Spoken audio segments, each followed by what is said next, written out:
why do I keep attracting the same men in my life? Or why do I keep attracting this kind of person in my community? Or why does this thing keep happening over and over again? It's like, well, you're the common denominator. So like, what are you doing or allowing, energetically or otherwise, to make that happen?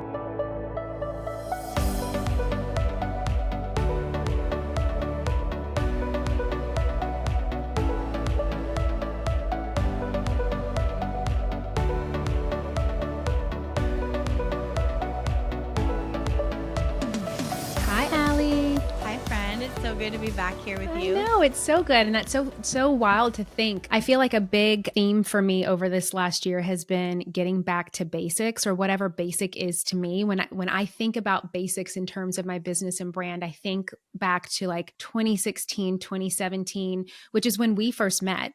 You and I had the gift of being in a mastermind together. It was the very first mastermind I was ever in. I don't know if it was your first mastermind. Yeah.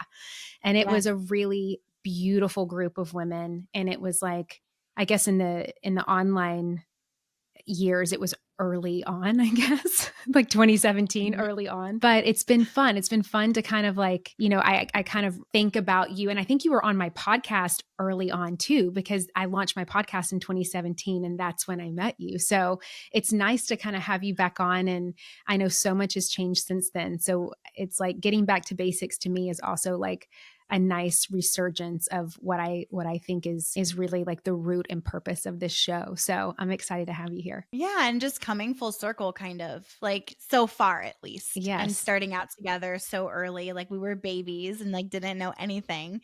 And now having both gone through so much and then come back to talk business again is really cool. It is really cool. And so with that to say, Allie, if those listening don't know who you are yet, which you have probably seen Allie or seen her brand at some point in time, because she's been doing this for a long time, I would love for you to share just a quick little synopsis of who you are, who you serve, and where that is in your corner of the internet. So I serve women who are done with the old way, especially mothers, unsubscribe from kind of like the typical hot mess culture, I have to be overwhelmed, I have to take everything on, do everything myself and do it all perfectly. And you're just choosing to unsubscribe from that exhaustion. I started out kind of being the decluttering queen. And having the Declutter Like a Mother challenge every January. We're about to do it again. I think this is like our 8th or 9th one. Things like that, just super fun, like getting people together, getting them excited to just remove blocks physically. Then that kind of translated over into metaphorically and decluttering in that way, and your calendar and your time and your energy, your boundaries. And then that got deeper and I started getting certified in different things that helped me in therapy. And we started decluttering like our trauma and our unconscious blocks, and basically just created this brand based on this method that makes women lighter. And as a group, we're all just choosing that, understanding that stress is a choice that we're no longer available for making. And yeah, it goes into life and business and all the things. Oh, I love that. And I love that it's like when I think about that, like getting back to basics for Allie, it's really like the problem that you solve for people is clutter, but it just doesn't mean like the clutter in your closet. Like it's mind, body, and spirit, the clutter. So can you share with us a little bit about the journey of declutter and from when you first started to how that has evolved and looked like now? Because I think that a lot of those that listen to this podcast, whether they are just getting started or whether they're pretty advanced and they've been at this for a while, like you and I have, there is this myth or this belief system, if you will, that evolution is, not possible, or it's a detriment, or if I decide to do this one thing, that means that I'm going to be pigeonholed, or like it's just always going to look like this, which, as we know, that it would be impossible, because as you grow and evolve, obviously everything you touch will grow and evolve. So can you share how that evolution for you has always been, while also keeping that through line? Because I think to me, when I think of you and how the way that you've been able to build the mega monster amazing business that you have and the community that you have, is because you have stayed consistent with that problem that you solve and with that through line and with who that is for. Yeah, that's such a good conversation to start. Like I said, I started with physical clutter. That was my story. That was my experience. I had written a post that went viral, which we talked about that intentional virality in our first episode together. It was huge because women, mothers we were starting this epidemic of burnout.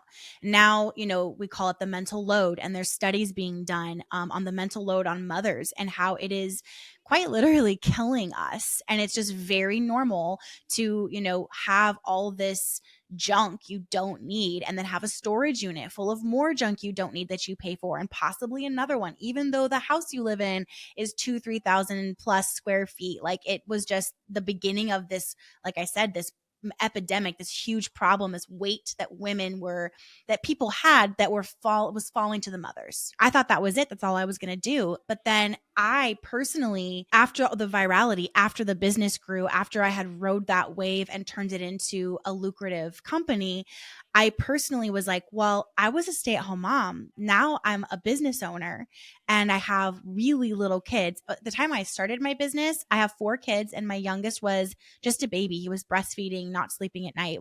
And I had 3 toddlers.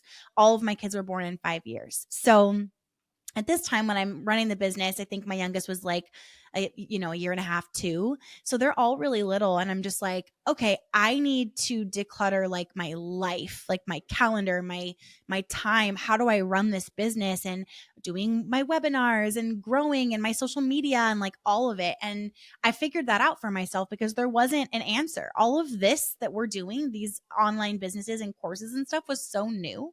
Nobody was teaching it. So I figured it out for myself. And then it was like, of course I have to share this.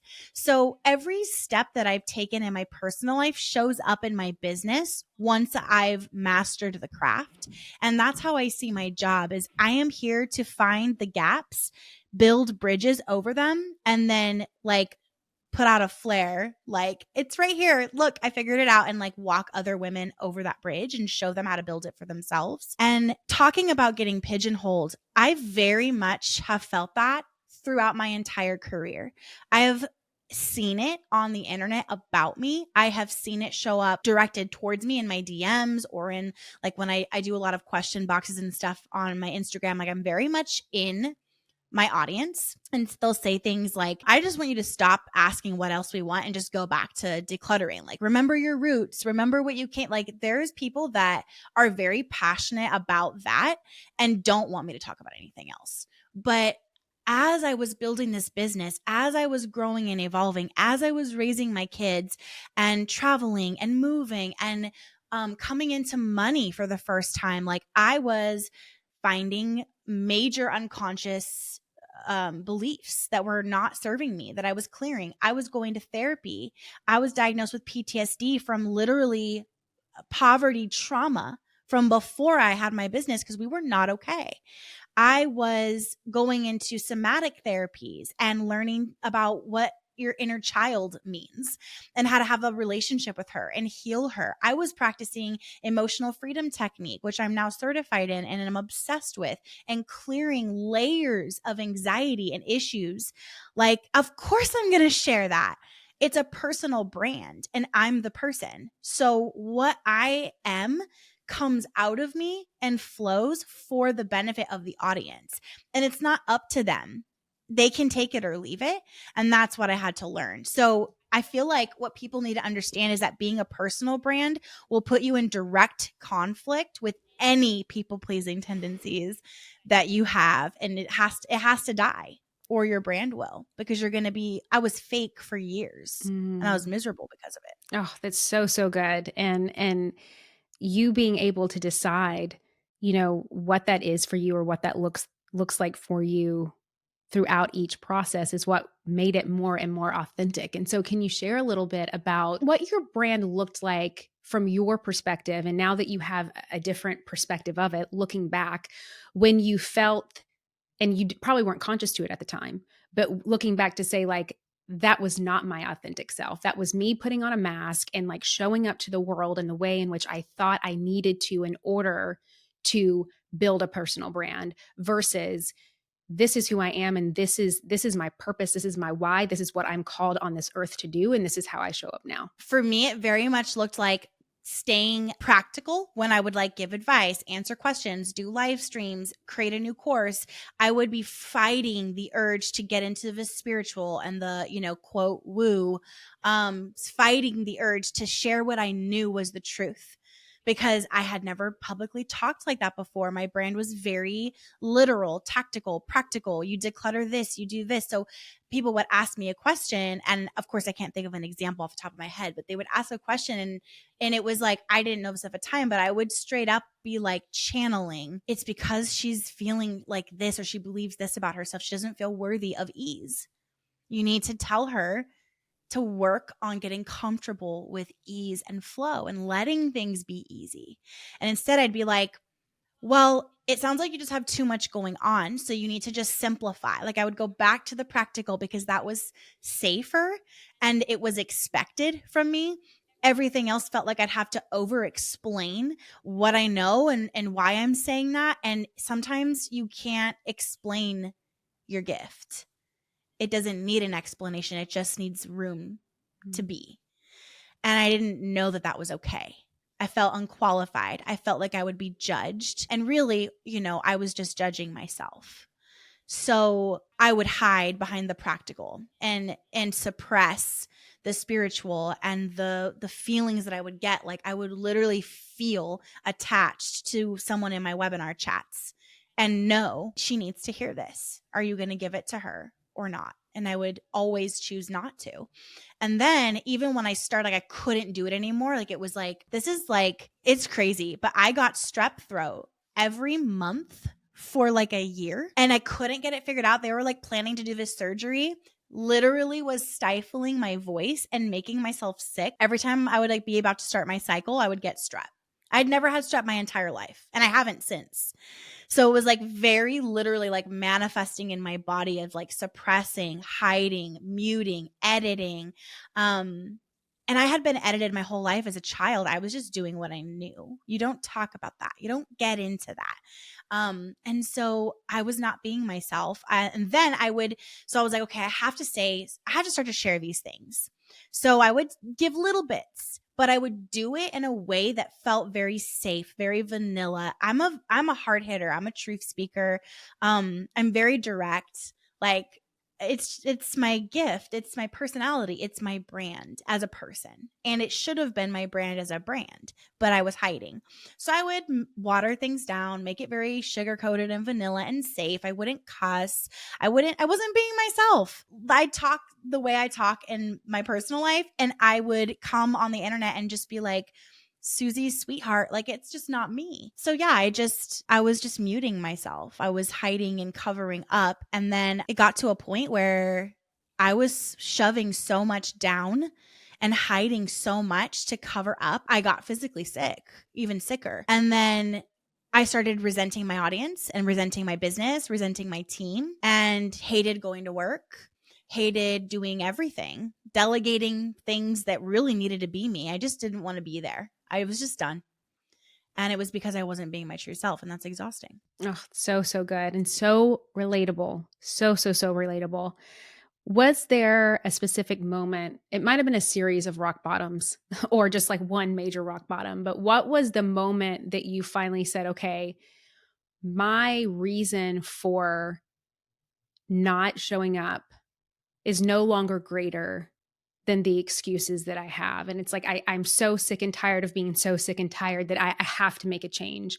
What was that catalyst for you? I had a moment where I realized that like my worst fear is inauthenticity. Like, if somebody misinterprets me, I don't feel this anymore, but I used to just feel like, oh my God, I got to make this right. Like, oh my God, no, like it would kill me for me to be inauthentic or be perceived that way. And it's crazy because that's what I was doing the whole time, but I didn't realize it, if that makes sense. So it was like, I know I'm a good person with a good heart and I care about people. So for people to know that, I have to be really sweet and act very vanilla and be very safe and make sure everyone likes me. But that's not it at all. It's actually just showing up and being fully yourself and understanding that to be magnetic, magnets also repel the shit out of a lot of things, but they attract what is meant for them. So to be magnetic, you also have to be repellent and push other things away. So before I got that, I had this moment where I just was like, I am not being authentic. Like my worst fear is being realized. And I did it to myself, trying not to do it. Like it was it's so obvious when I'm explaining it right now. But then it was like, I realized how unhappy I was in my business, my dream. Like I was living my dream life and making money, like really good money that I never even knew people could make. And I had everything set up. I was working very little, but I was avoiding everything. I was avoiding my purpose. I had a cash cow and not a purpose anymore. And I knew that what I would need to do is take a break and come back and pivot. And that was going to hurt my money, because pivots do that, but they're worth it if they're aligned. So that was it for me. It was like, I'm miserable. I hate this. Like sitting at my desk doing what was once my dream and just being like, I hate this. And I was like, so my thing is always like, let's get to the root, right? With my coaching, with what I do for women, even with the clutter side, what's the root? It's not the stuff. It's not the Amazon. It's that you have a hole you're trying to fill. What's the root? And so I was like, what's the root here? And it was that I hated who I was when I got on camera. I hated who I was when I was in the Casazza brand, because it wasn't really me. So then I have to stop, take a break, focus on this, heal this, and I have to come back and really embody my true self and be that magnet, and know that there's going to be a lot of repelling, and that it's going to put me right directly face to face with my people pleasing issues and my need to be liked and my need to get validation from other people. So for 4 months, I disappeared and did a lot of inner work and worked with an amazing therapist that I still see and love, and got okay with people not liking me and disagreeing with me. So yeah, it was just that realization of like, I hate this. Why do I hate this? Well, because I hate who I'm being, because I'm not being myself. After the 4 months of you going dark on social media, which is like the number one way that you sell and build a brand. I mean, obviously email and all that, but that's like how personal brands stay relevant. You take 4 months to just really root into you. Then you come back. Then what happens? Especially thinking about that magnet analogy that you were using. It was interesting because the second that I hit record on my first Instagram story that was even saying, I'm back, I missed you guys, whatever, I felt it come on, like the old habit from so many years of like, it's almost like, you know, when you get ready to podcast and everyone just kind of has like a podcast voice. Like you can't help it. You just do it. It's not that you're not being yourself really, but it's just, I don't know. It just happens to all of us. It was like that. Like I had a face, a voice, a way of speaking, a way of phrasing sentences that was like the old way of being that wasn't truly me. And I felt it come out, and I deleted that story like 9 or 10 times. And I never do that. I would just record, and I'm a fly by the seat of my pants, inspiration, action taker kind of person. And I just realized like, wow, this is very embedded. This is going to take practice and work. But I was in such a good place of grounded into myself. I was like, that's okay. Like, this isn't going to be perfect. I'm letting go of that expectation on myself. And I'm just going to show up and let this be messy and notice and be aware of myself. And then I was like, okay, like, what is it that I want to say? I just want to say that I'm back and I'm happy to be back and I'm doing really well. And so that's what I said. And it was me, and people flooded my DMs and they all said the same thing. Some version of, you sound different. You look different. Your energy is different. What happened? Like what? You know, all that. But like, they were just like, you look so different, sound so different. I was like, yeah, this is me. This is Allie. And then it was tough. The pivot was tough. Like I said like a statement, like I've burned a lot of bridges. I'm just not proud of who I've been and how I've shown up here. I want things to change. This is kind of what that will look like. But I did say, like, expect for me to talk about things I've never talked about. Expect me to talk in a way that I haven't really talked. And it's okay if I'm not still for you. That season of my life is over. And then about 6 months later, I finally let the world in that I had made big decisions about my marriage ending, that I was in a different place, that I had let go of so many old boxes I was letting myself stay in. And that did it. That purged the audience for sure. So yeah, it In was what just like, way? Like break it down. Was it like people took it personal that you got a divorce and were like, oh yeah. it's Yeah. fascinating. Like, Fascinating. and this is what's crazy to me because I mean, I have like, we can link to anything that's helpful for people. They can just go on my corner of the internet and find whatever they want to find. There's videos and things. And Brian and I both have been so open and honest. Like, we actually feel really proud of the situation and the decisions we made and why we made them and how we made them and how we handled everything with the kids. But we got married when we were like 19 years old. It was all very religious and we're not a part of that anymore. So it just didn't make sense. So it was literally just like, okay, so like friends? Yeah, friends. Okay, bye. And like now we're just friends and co-parents. And people couldn't understand that. They're just like making up rumors, trying to like find a war, trying to create one because there wasn't one. And And then they also needed people that were for just themselves. disappointed. Like they They needed needed it that to for make themselves. sense for themselves. Yeah. Yes. And people were like, well, if there's no problem, then like you guys just gave up and that's not okay. There was people that, you know, it's part of their personal religious beliefs Sure. to not do that. And they were projecting that on me. Sure. So that got rid of a lot of people that I just didn't want in my audience. And I could see them when they would show up places and I would just feel heavy. Like I don't want that energy here. And then, but yeah, it was honestly kind of funny. People very much made it personal and their messages were being more aware now. They were so clearly not about me. Right. They were so clearly about themselves and their own boxes and perception and you should be doing things my way. And well, if you guys got divorced, and what does that mean about me? They were just laced Nothing. with that. Zero. Yeah. You weren't Yeah. part of this Like, marriage. I don't know if you know, but like, we don't know who you are. Right. When we got married, you weren't there. We didn't make this decision thinking like, what does Laura from Poughkeepsie Right. think about this? Like, But you know what's crazy is that I feel like a lot like the old version of you, Allie, and there was an old version of myself, and I'm sure an old version of a lot of people listening to this that like would have thought, well, what is she gonna think? And like yeah. Laura from Poughkeepsie that I've never met is going to be really affected by this thing that I post or by this decision that I make in my life or how I choose to parent my child in this situation. And I need to take that into consideration, even though I've never met her.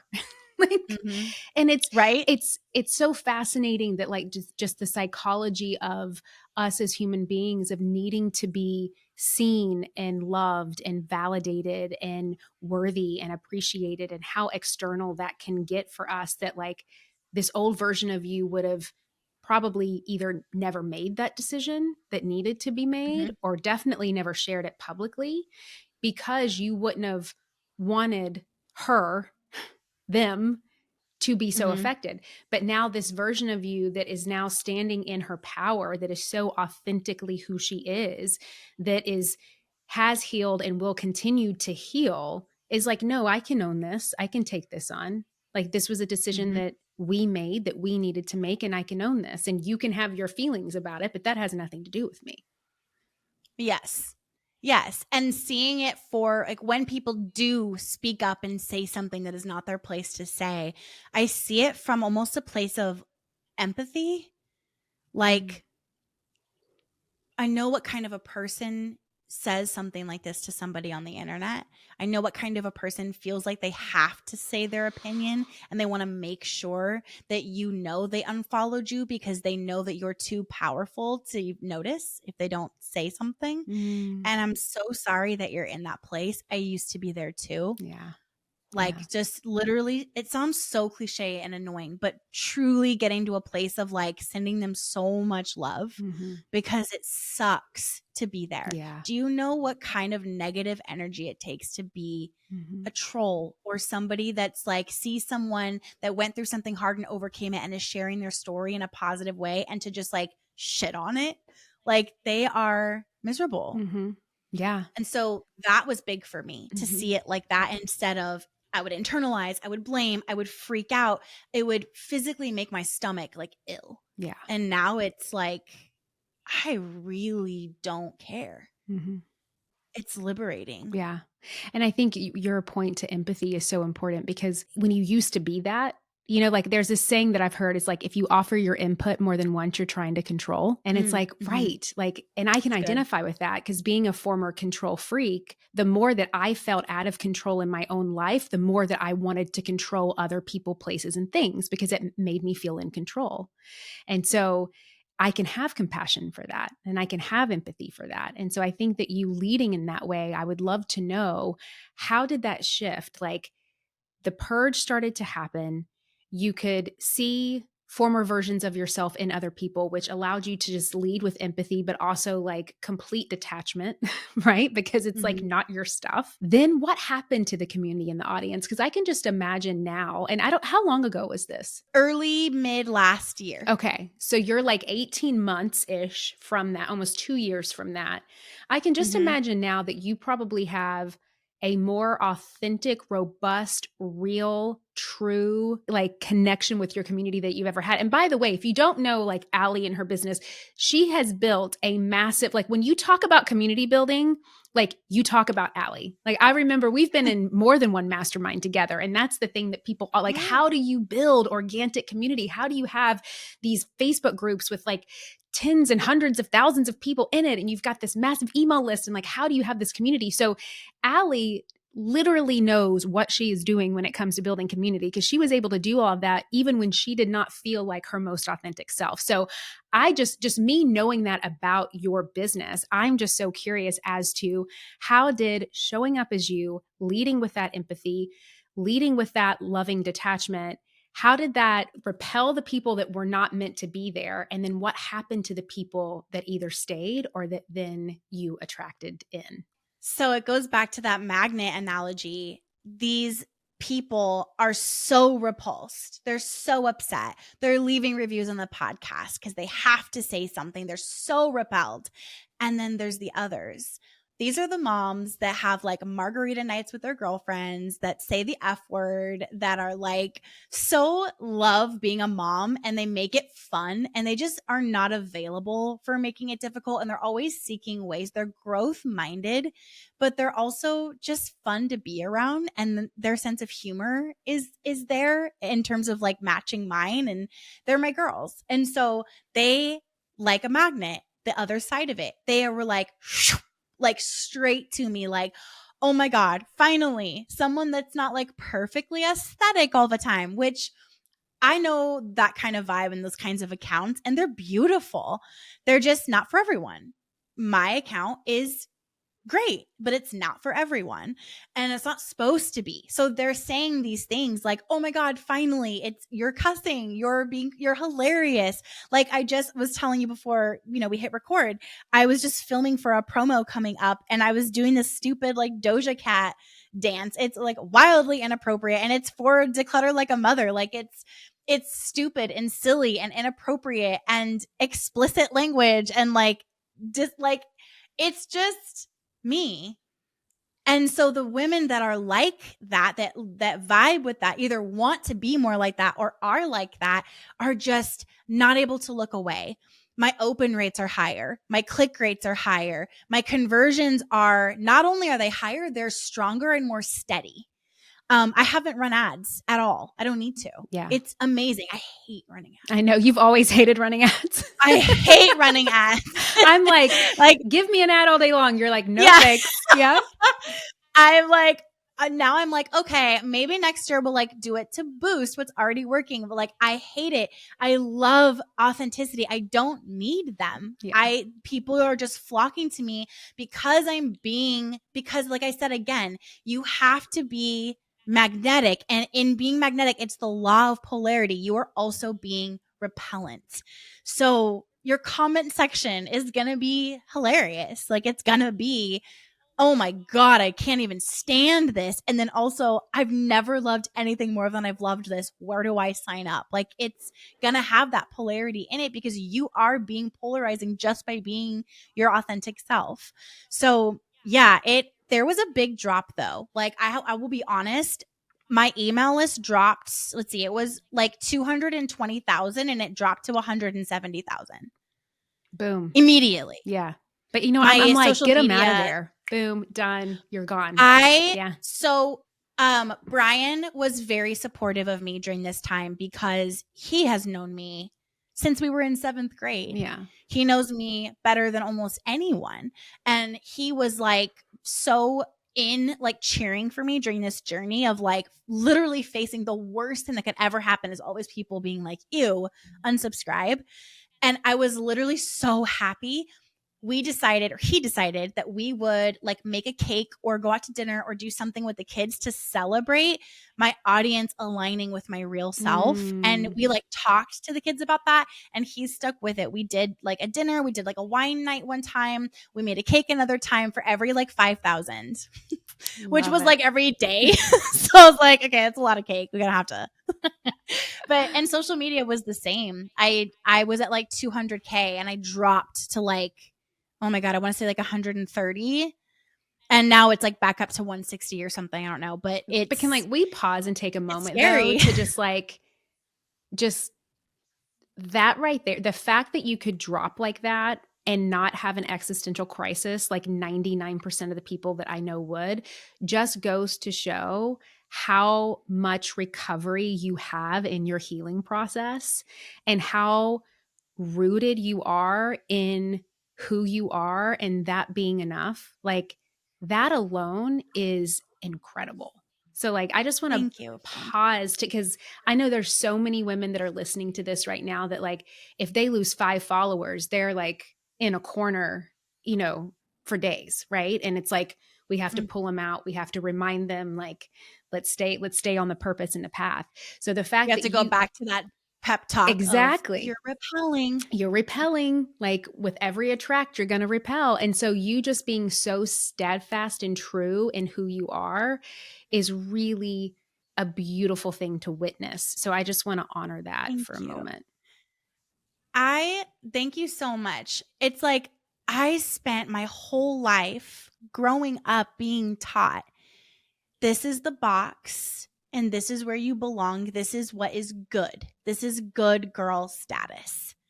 And it's very important that you stay here. And the way that you know you're there is external sources telling you good.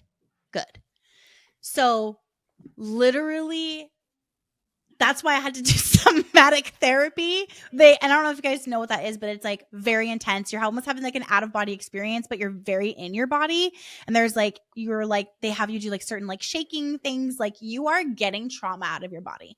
And all of mine was around being seen, being judged, and letting them. So now this is what I want you guys to do. Whenever you notice followers dipped, every time you're yourself, you will both get a spike and a dip. And at first there will only be dips, big dips, and that's okay. So now like what I did was every single time I would tell myself, let them go and let them come. That was my mantra. I loved it so much. It's everywhere in my office. I might get a little tattoo because it was just so helpful. Let them go and then let them come back. Let them new ones come. The fresh blood in the business. They're the most excited anyway. They're like, "Oh my God, I just found you from that hilarious thing you posted. Oh my God, like I saw all the comments. People are so weird. I love you." Like those people. And babes, like they were never going to root for you anyway. Like my sign off and my emails is always, I'm rooting for you. I truly am rooting for them.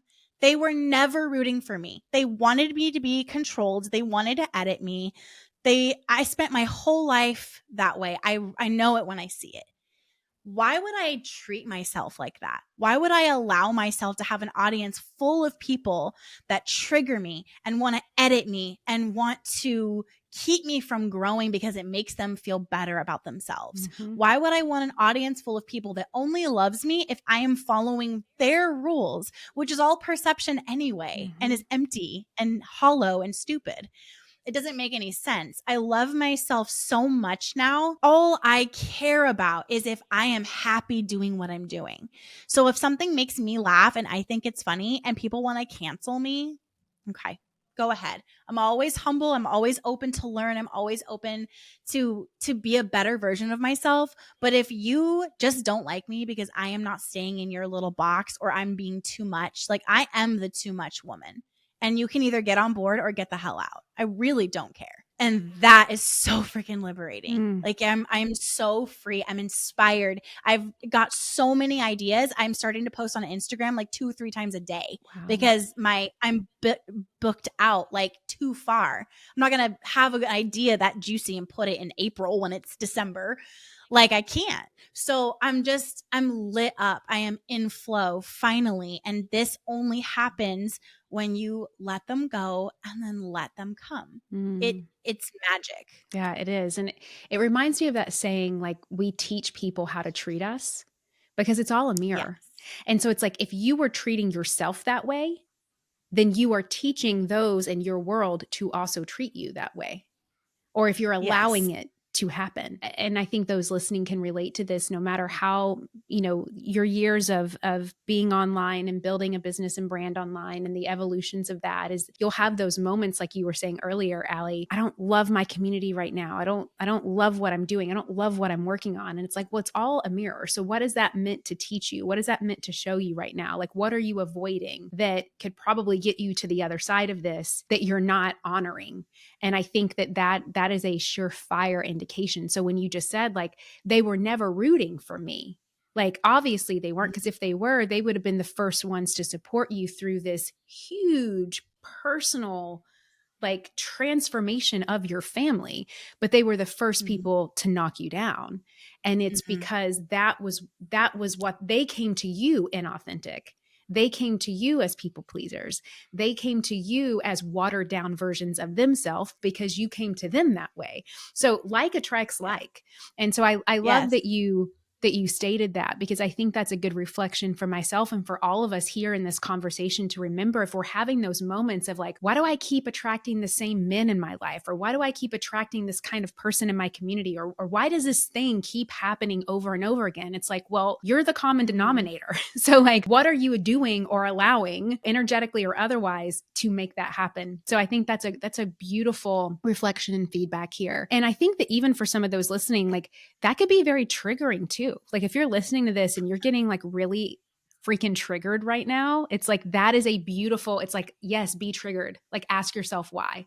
Like, don't take it personal. Go deep. Go Where deep. is it? Yes. What is it? Where does it show up? There's something that I worked with an energy healer a while back for a couple years. And one of the biggest things that she taught me that I still use, oh my gosh, all the time, is she taught me, I'm going to probably butcher this, but the main point is there is something about being in water that gets you into like an energetic flow and helps things come to the surface.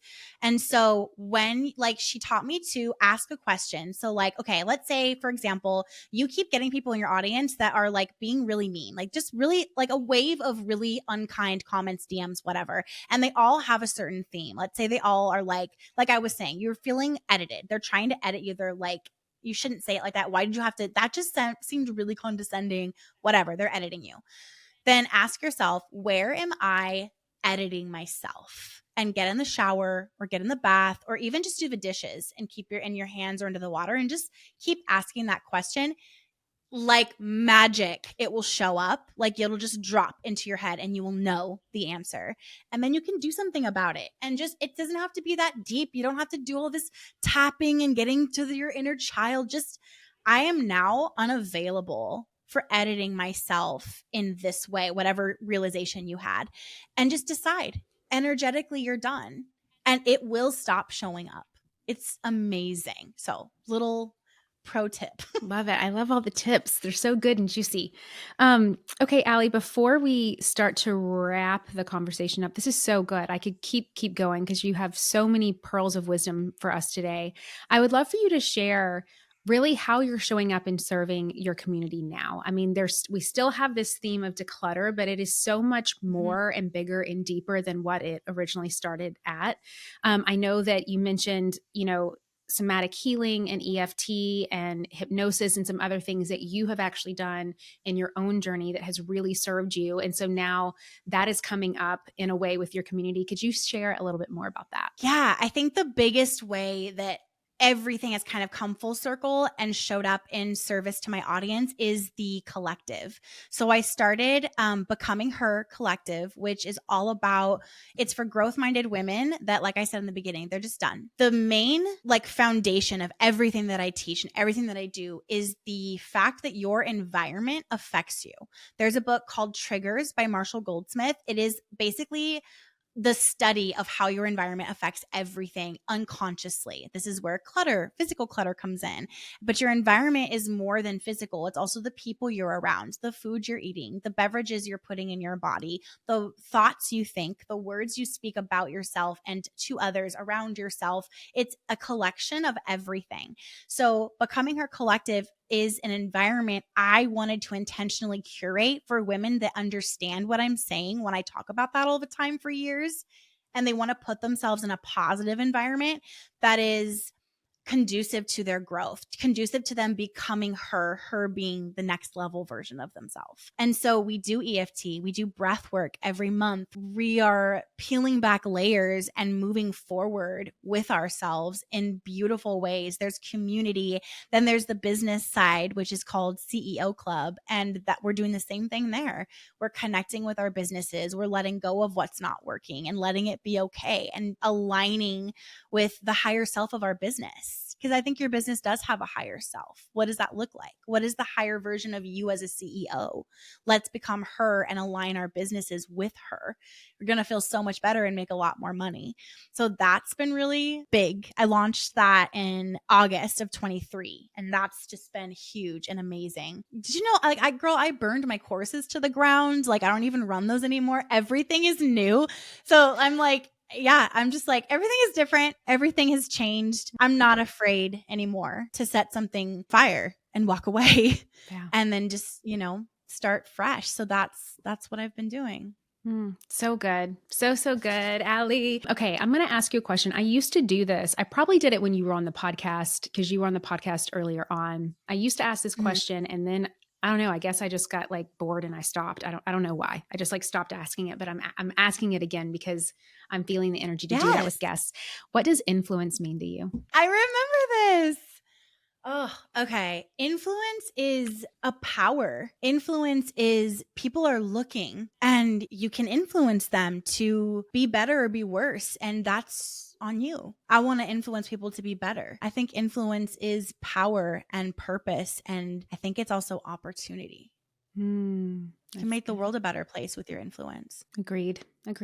All right. Well, as always, to my beautiful, brilliant listeners, we have such brilliant minds. I feel so lucky to be able to just have this great community. To my brilliant minds that are listening today, if you had any moments that it was an aha for you, it was a trigger for you, it was oh my gosh, yes, this is it. Any kind of moment like that, please screenshot today's episode, whether you're watching it on YouTube or listening to it on Spotify or iTunes, wherever you love to listen.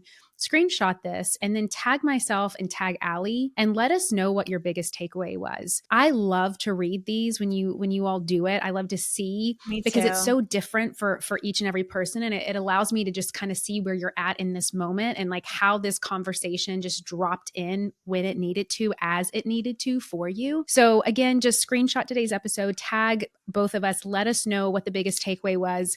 I'll make sure to repost and share. And with that, Allie, can you let us know where to find you on Instagram and online? Yes. Instagram is Allie, ALLIE _that's me. And my website is just alliecasazza.com. Type in something close and it'll come up. You can kind of choose your own adventure there with how I can help you. Beautiful. Thank you again so much for coming back on the podcast and showing up as the most authentic version of you, which is beautiful, and sharing your wisdom. It was a gorgeous conversation. Thank you.